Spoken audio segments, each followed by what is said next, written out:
Selamat berjumpa kembali. Setelah sekian lama kita tidak bertatap muka, kali ini kita bertatap muka lewat daring. Sekarang kalian sudah duduk di kelas 2. Yang tadinya kalian hanya mempelajari beberapa mata pelajaran, kali ini kalian akan menemukan beberapa mata pelajaran baru yang akan kalian dalami di dalam semester ini, terutama selama kalian di kelas 2. Saya akan membawakan mata pelajaran yang dinamakan dengan otomatisasi tata kelola keuangan. Mungkin ini memang pelajaran baru bagi kalian, tetapi ya memang seperti itu.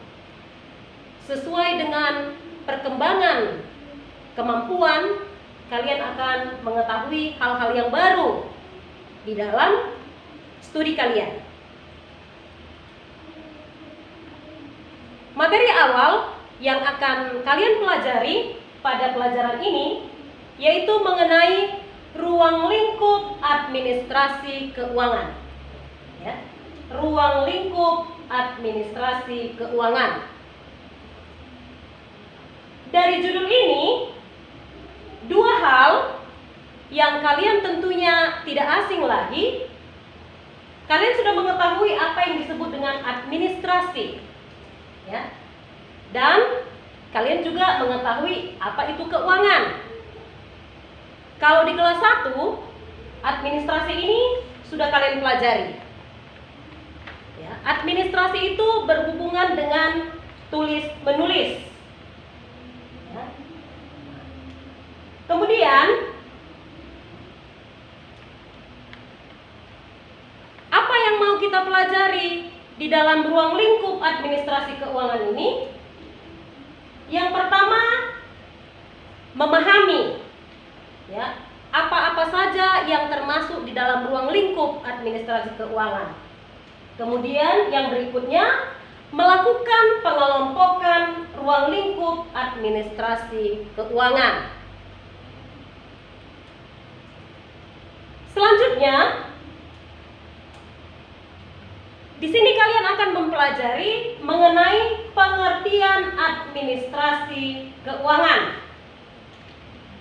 Di dalam pengertian administrasi keuangan ini dibagi dalam dua hal. Yang pertama, kalian mengetahui apa itu pengertian administrasi. Kemudian yang kedua, kalian mengetahui apa itu pengertian keuangan. Yang ketiga, otomatis kalian akan mengetahui juga mengenai pengertian administrasi keuangan. Nah, inilah 3 hal yang akan kalian pahami di dalam ruang lingkup administrasi keuangan ini. Anak-anakku, berikutnya pekerjaan administrasi itu dilakukan oleh beberapa orang atau beberapa bagian, ya, terutama untuk administrasi keuangan ini. Ada yang disebut dengan staf administrasi keuangan. Kemudian ada yang disebut dengan bendahara atau kasir. Kemudian lagi ada yang disebut dengan manajer keuangan. Tentunya ketiga hal ini bukan hal baru bagi kalian. Kalian sudah sering mendengar ada yang disebut dengan staf administrasi.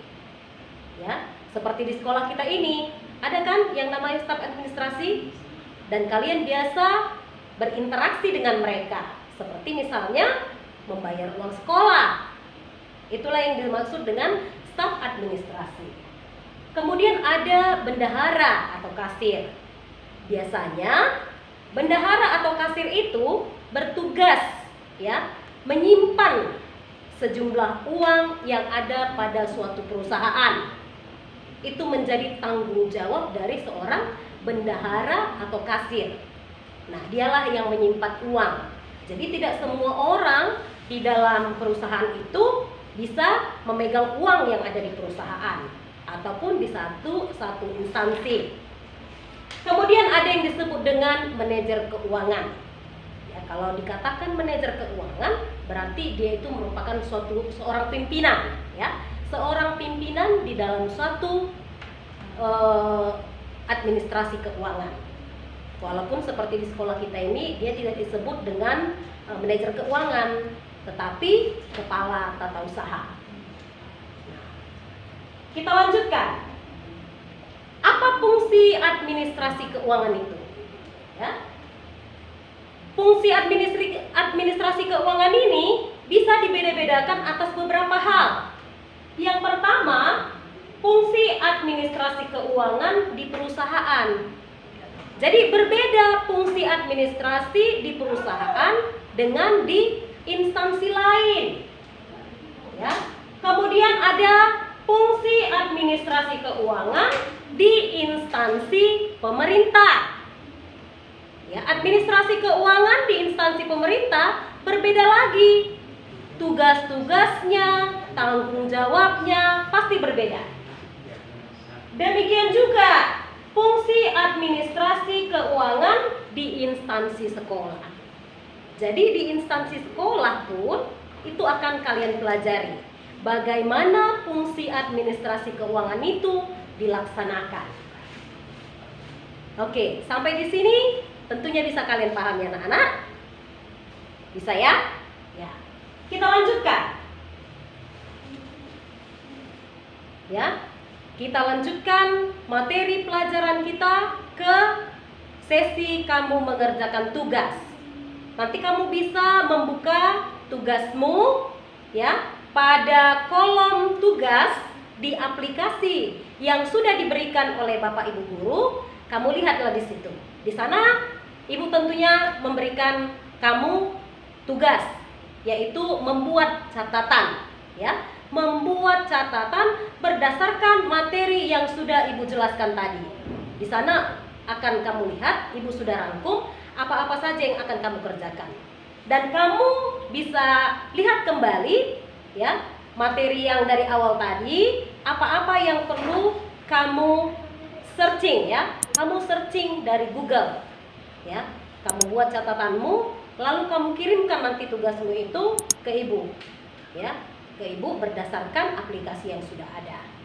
Nah, untuk hari ini inilah materi yang bisa Ibu sampaikan. Sampai ketemu di jam pelajaran berikutnya minggu yang akan datang ataupun di hari yang akan datang. Terima kasih untuk perhatian anak-anakku.